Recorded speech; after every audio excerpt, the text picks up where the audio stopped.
Avec la radio Clédou et l'ensemble de son réseau, la communication prend une autre dimension. La ponctualité et la véracité, la diversité et l'impartialité. À l'écoute de la radio Clédou et sur l'ensemble de son réseau, le temps passe très vite. Les sports, les infos, la musique, l'actualité, le tout amusé et servi à chaud pour vous sur Radio Clédou.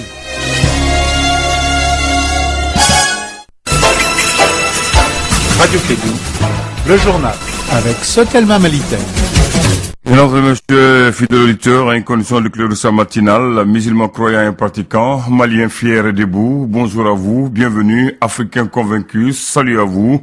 Mesdames et messieurs, bâtir le Mali et l'Afrique est une nécessité pour tout Malien. Alors vous informer est un devoir, travailler aussi est un devoir. Alors mesdames et messieurs, choisissez le travail de votre choix. Moi je m'appelle Abdoulaye Andane, je rentre en complicité avec le travailleur journaliste. Il s'appelle Moussa Papa Abdoulaye Dara, c'est un Malien, donc un Africain. Je lui souhaite d'abord la bienvenue, une très bonne fête d'Afrique et surtout une très très belle journée qui commence, ou journée de vendredi, Moussa Papa Abdoulaye Dara. Tout à fait, Abdoulaye Andane. Vous avez un cadeau pour moi? Le cadeau, c'est que Dieu vous donne longue vie et meilleure santé. D'accord, merci beaucoup. Et c'est des bonnes bénédictions pour ce vendredi. Bienvenue à tous dans cette édition. Voici les principaux titres. Le 7-20, c'est avec Moussa Papa Idara. Une école primaire a été saccagée et incendiée dans le centre du pays par des djihadistes présumés. Ils ont comme seul motif l'enseignement de la langue française dans les écoles. Faites le plein car une pénurie de carburant et d'autres produits s'annonce à Bamako avec la grève illimitée du syndicat national des chauffeurs et conducteurs routiers du Mali. Ils observent un mouvement de grève depuis le lundi 22 mai. On en parle dans cette édition.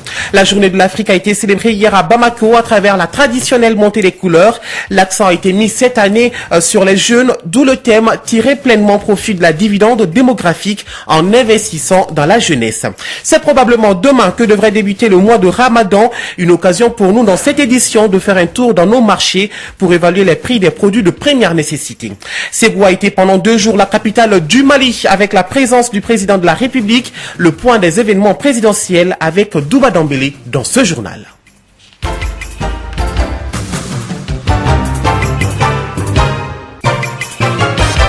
Bienvenue à tous dans cette première édition de Clédou Info. Depuis le début de la semaine, des djihadistes sont en train de brûler des écoles dans le cercle de Youarou, région de Mopti. Ils sont contre l'enseignement occidental. Plusieurs habitants disent avoir été victimes des hommes armés qui ne font que mettre le feu aux établissements scolaires avec des interdictions de toute pratique contraire à l'islam. Kassim Traoré.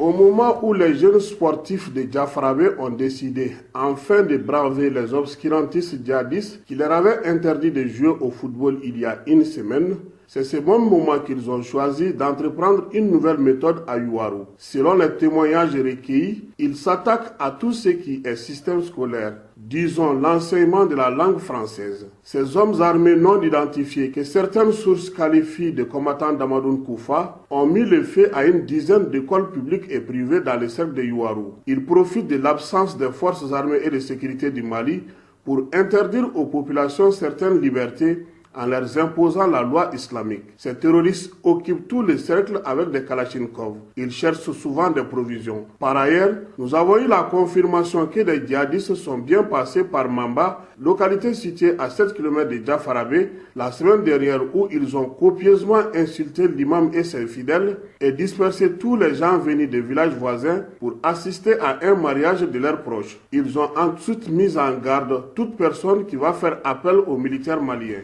Je vous l'annonçais dans les titres, le syndicat national des chauffeurs et conducteurs routiers du Mali, Sinacor, est en grève depuis le lundi 22 mai. Le constat est très clair avec l'arrêt des gros porteurs sur les 2 extrémités des principaux axes de Bamako, notamment à Missabougou, en commune 6 du district de Bamako. Ils revendiquent, entre autres, l'amélioration de leurs conditions de travail. Nous avons approché Mahaman Konta, il est membre du secrétariat général du syndicat. Nous sommes en grève, c'est un préavis qui date depuis 2015. Depuis le 24 décembre 2015, nous avions déposé un préavis comportant 10 points de revendication, alors qui ont fait l'objet d'accord total avec le gouvernement. Le gouvernement s'est engagé à satisfaire ces 10 points de revendication. Alors nous avons attendu un an durant. Alors en 2016, nous avons constaté que rien n'a été fait. Donc le syndicat n'a d'autres moyens de pression que la grève. Il y a eu une évolution lorsque, au compte rendu de réunion de nos missions, nous avons été amenés à adopter, en commun accord avec les opérateurs économiques impliqués dans la gestion des hydrocarbures, d'adopter un taux de frein forfaitaire. Nous avons adopté 0,5% pour les produits légers et 0,4% pour les produits lourds. Donc on l'a adopté. Mais son applicabilité a posé problème. Nous avons fait plus d'un an encore, alors sans que cela ne soit appliqué. Donc vous voulez l'application de ce accord-là? Bien sûr. C'est ce qui a motivé cette fois-ci pour la troisième fois, alors notre préavis de grève, pour dire qu'il faut enfin vraiment appliquer ce qui a fait l'objet d'un accord global. Maintenant, si je comprends bien, vous exigez des contrats avec les propriétaires de... Il n'y a pas que des contrats, il n'y a pas que seulement des contrats. Il y a l'application, n'est-ce pas, des arrêtés interministériels qui régissent la circulation routière, les transports routiers. Voilà, le syndicat national des chauffeurs et conducteurs routiers du Mali qui observe donc un mouvement de grève. À l'instant, Maman Konta, il est membre du secrétariat général du syndicat. Il s'exprimait au micro d'André Traoré. La radio Clédou à Ségou, 91.5 MHz.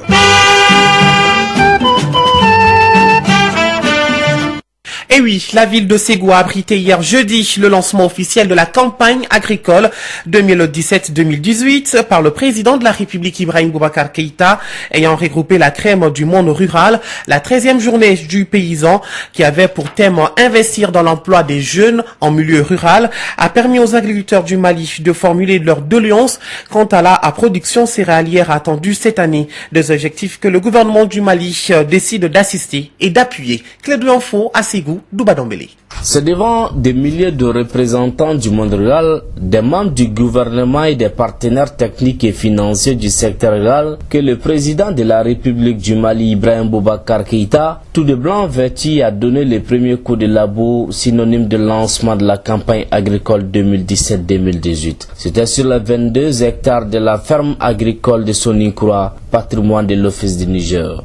De ce lancement, il fallait noter une exposition des produits, des intrants et des machines des services et entreprises agricoles, de l'élevage et de pêche. Ibrahim Boubacar Keïta, président de la République, devant chaque stand d'exposition, a gardé le sourire et prodigué des conseils. Les intervenants au pupitre, représentants des agriculteurs, éleveurs, pêcheurs, des jeunes ruraux et des femmes rurales du Mali ont tous salué l'engagement du président Ibrahim Boubacar Keïta à leur côté avant de présenter des doléances. Le patron de l'APECAM Bakari Togola a démontré la continuité des subventions et l'octroi de 1000 tracteurs au monde rural par le président Ibeka. Ibrahim Boubacar Keïta, en langue nationale bamanankan, a exprimé lui aussi ses sentiments de joie quant à la tenue de cette 13e édition de la journée du paysan, couplée avec le lancement national de la campagne agricole. Il a rassuré les agriculteurs, éleveurs et pêcheurs de la satisfaction de leurs doléances. Les artistes Abdoulaye Diabaté de Miankala et Mamou Sidibé du Ganadougou ont rendu cette cérémonie de plus de 2 heures vibrant. De Ségou, Douba Dambélé pour la radio Clédou. Et pour être tout à fait complet, le président de la République a alloué 2% sur les 15% du budget national à l'agriculture. Avant la ville de Ségou, Ibrahim Boubacar Keïta était d'abord à Tamani pour le lancement des travaux de la route Tamani-Barawili d'une longueur de 31 km. Le coût de l'infrastructure s'élève à 7 milliards de francs CFA. Le bitumage de ce tronçon Barawili-Tamani fait partie des 5 projets routiers prioritaires du gouvernement en malien. Nous retrouvons Douba Dambélé, notre correspondant permanent à Ségou. C'est sous le rythme de la fanfare nationale et les tambours de Mamou Tchero, artiste somono de Ségou, que le lancement des travaux de bitumage de cette route Baroueli-Tamani, pleine d'histoire, s'est déroulé. Batata Fofana, chef de village de Tamani, et Mamadou Yernankore, maire de la commune de Tamani, ont exprimé leur satisfaction quant au bitumage de cette route. Une route dont les avantages sont indénombrables. Traoré Seinabou Diop, ministre de l'équipement et du désenclavement. Tamani-Baraweli, c'est l'écoulement sécurisé des productions agricoles en temps réel et la promotion des activités d'élevage et des sous-produits d'élevage. C'est l'amélioration de la circulation routière, c'est l'accroissement du taux d'accès aux infrastructures scolaires et de santé. La protection de l'environnement à travers la plantation d'arbres et la création de points d'eau modernes. Avec le bitumage de la route Baraweli-Tamani, c'est le développement socio-économique de toute la zone d'influence du projet qui sera amorcé. Financé à 100% par le budget national pour un délai d'exécution de 12 mois, cette route est un concept de désenclavement du président de la République Ibrahim Boubacar Keïta. Traoré Seynabou Diop. Quand on sait que le désenclavement permet de rompre l'isolement, quand on sait que le désenclavement permet de relier les pays, les villes, les villages et les fractions, nous comprenons aisément pourquoi vous avez décidé, Excellence Monsieur le Président de la République, d'introduire dans l'architecture gouvernementale le 11 avril 2014, pour la première fois dans l'histoire de notre pays, le concept de désenclavement, avec des missions clairement identifiées. L'entreprise malienne BCM-CG, en charge des travaux de bitumage de cette route, est tenue au respect du délai d'exécution pour le bonheur des usagers du dit tronçon. Des retours de Baroueli et de Tamani, Douba Dambélé pour la radio Clédou. Merci Douba Dambélé. Actualité sur un autre plan. Hier 25 mai, les pays africains ont célébré la journée de l'Afrique. L'événement a été magnifié ici à Bamako par la traditionnelle montée des couleurs à la Tour de l'Afrique. Le thème de ce 54e anniversaire est tiré pleinement profit de la dividende démographique en investissant dans la jeunesse. Juste après l'hymne de l'Union africaine suivi de celui du Mali, nous avons recueilli les propos du Premier ministre Abdoulaye Idrissa Maïga. D'abord dire que cette montée des couleurs africaines ici à la Tour de l'Afrique, en ces lieux, mais surtout en ce jour du 25 mai, et désormais entrer dans les traditions républicaines ici au Mali. Dire alors que cette cérémonie toute dédiée à l'Afrique magnifie des valeurs de solidarité, et surtout des valeurs de paix. À l'endroit de la jeunesse qui est derrière moi, un message, disons un appel à une appropriation réelle de ce symbole. Le 25 mai, c'est plus qu'un symbole, rappelle toujours le souvenir plus proche de ce qu'a été l'Afrique du Sud, par exemple. Voilà, un appel attendu car cette célébration du 25 mai dédiée aux jeunes est une grande opportunité à saisir et faire preuve de maturité, nous dit le président de la jeunesse de l'Union africaine, Makan Diallo. L'air flamboyant est toujours tenu. Nous, en tant que fils et petits-fils, nous continuons toujours à nous battre pour une Afrique plus intégrée, une Afrique plus prospère et une Afrique plus productive. C'est un message pour dire que nous n'avons plus raison de baisser les bras. Nous devons toujours continuer à nous battre en tant que l'objectif principal n'est pas atteint, à savoir une Afrique plus unie, une Afrique plus prospère avec des institutions communes et des lois et des projets communs. Makan Diallo, le président de l'Union africaine de la jeunesse. Sans transition, nous abordons l'actualité étrangère. En Tunisie s'ouvre ce vendredi le procès de l'attentat des Sousse. C'était il y a presque 2 ans, le 26 juin 2015. Un étudiant tunisien, Seyfdine Rezghi, avait surgi sur la plage de l'hôtel impérial Maraba et tiré sur les vacanciers à la Kalachnikov, faisant 38 morts, tous des touristes étrangers. L'attaque a été revendiquée par l'organisation État islamique. En Centrafrique, le procureur de la Cour pénale spéciale est arrivé hier soir pour celui qui aura la lourde charge d'instruire les crimes commis par les différents groupes armés depuis 2003. La tâche ne fait que commencer. C'est ce vendredi 26 mai également que débute le 43e sommet du G7 à Taormine en Sicile, c'est en Italie. Un sommet qui risque d'être atypique cette année dû notamment à la présence de nombreux nouveaux chefs d'État qui n'ont jamais pratiqué ce type de rencontre. C'est le cas notamment d'Emmanuel Macron, mais également de Donald Trump ou encore de Theresa May. Jusqu'à samedi, les chefs d'État français, américains, chinois, japonais, allemands, du Royaume-Uni et d'Italie vont aborder différentes thématiques, les relations internationales, sécurité, économie mondiale, innovation et développement en Afrique et également le climat. C'était une réunion très attendue. Hier, le président américain Donald Trump a rencontré pour la première fois ses homologues des pays de l'OTAN à Bruxelles. Le président américain, qui n'avait cessé de tirer à boulet rouge sur l'Alliance Atlantique, a réussi d'une certaine façon à imposer ses priorités. Durant les 3 heures qu'a duré le dîner de travail, les 28 chefs d'État et de gouvernement ont donc avant tout échangé sur leur défense militaire et sur la lutte contre le terrorisme. À l'issue de la rencontre, le secrétaire général de l'OTAN a résumé les discussions lors d'une conférence de presse.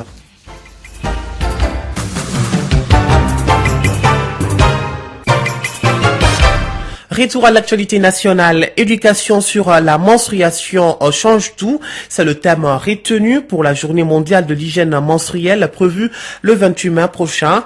En prélude à cette célébration, l'association malienne pour la sauvegarde du bien-être familial, en partenariat avec WaterAid, a organisé une journée de sensibilisation sur l'hygiène menstruelle au groupe scolaire de Sogoniko, en commune 6 du district de Bamako. Dalonomoko. Pendant que certaines jeunes filles font face à la difficulté de se procurer des protections hygiéniques, d'autres d'entre elles font face aux problèmes d'accès équitable à l'éducation. C'est partant de ces exemples et tant d'autres que la Journée mondiale de l'hygiène menstruelle a été instaurée en 2014 afin de rompre le silence sur cet élément naturel de l'existence humaine, entouré souvent de tabous et de préjugés. Les femmes et filles en période de menstruation sont encore souvent considérées comme sales ou impures. C'est pourquoi l'Amas Bif, avec son bâton de pèlerin, entend mettre fin à ces inégalités à travers la sensibilisation dans le milieu scolaire. Madame Bari Aminata Touré, présidente de l'association malienne pour la sauvegarde du bien-être familial, Amas Bif. Nous avons déjà célébré une première édition de la Journée mondiale de l'hygiène menstruelle le 28 mai 2015 au groupe scolaire de Katikoko. Cette année, nous avons choisi de la célébrer ensemble avec les acteurs du groupe scolaire de Sogoniko, l'UNICEF. Dans ces rapports de recherche, nous révèlent que 66% des filles en Afrique ne disposent pas d'une bonne information sur la menstruation avant d'être confrontées à leur première règle, ce qui les rend l'expérience négative et parfois traumatisante. Selon le directeur du programme plaidoyer de WaterAid, nous ne devons plus perdre du temps pour faire face aux défis liés à la gestion de l'hygiène menstruelle. Alassane Maïga. Nous ne devons plus perdre de temps pour faire face aux défis liés à la gestion de l'hygiène menstruelle en général et plus particulièrement en milieu scolaire. Les problèmes liés à la gestion de l'hygiène menstruelle à l'école sont préjudiciables pour les filles. Conscient de cette situation, WaterAid, en partenariat avec l'ONG Amas Bif, a initié un projet de gestion de l'hygiène menstruelle dans certaines écoles. Nous plaidons pour ce projet qui doit être mis à l'échelle en milieu scolaire dans toutes les écoles par le ministère de l'Éducation. Signalons qu'un atelier d'initiation à la confection des serviettes hygiéniques réutilisables à base de matériaux locaux a été organisé par WaterAid. Et on termine par le mois de Ramadan qui s'annonce probablement pour demain.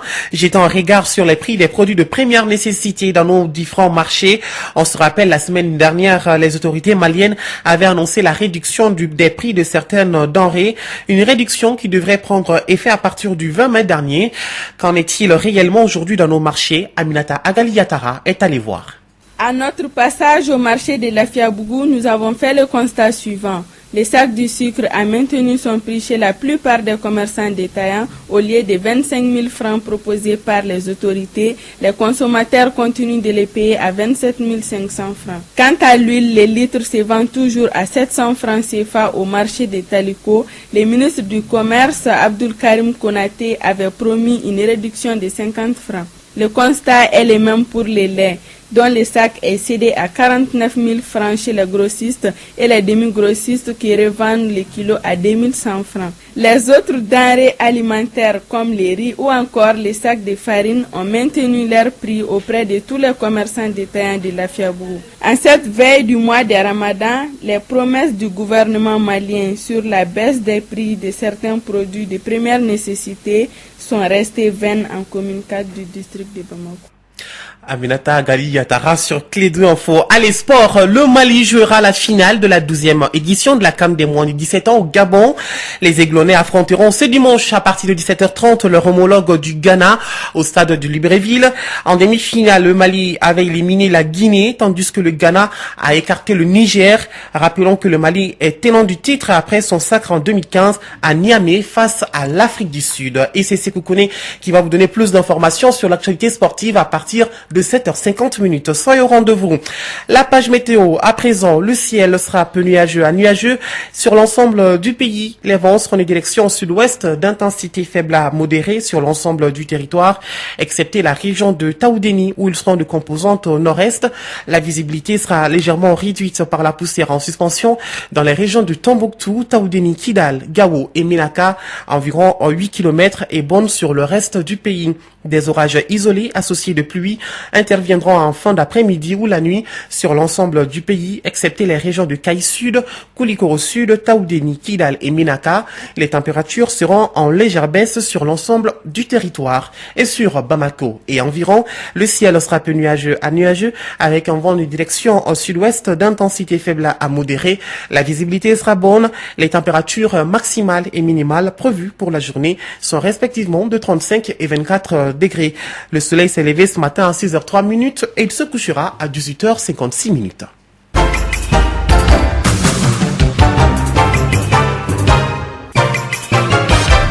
7h20 pile, et c'est la fin de cette édition. Merci à vous de l'avoir suivi, présenté par Moussa Papaïdara, mise en monde Abdoulaye Ondane. Alors, la pensée du jour, battez-vous tant que vous pouvez, car un talent ne reste jamais caché. Une pensée du jour qui vient de nous parvenir. Alors, mesdames, messieurs, excellente journée de vendredi, et bon début de Ramadan. Radio Kédou, le journal, avec Sotelma Malitaire.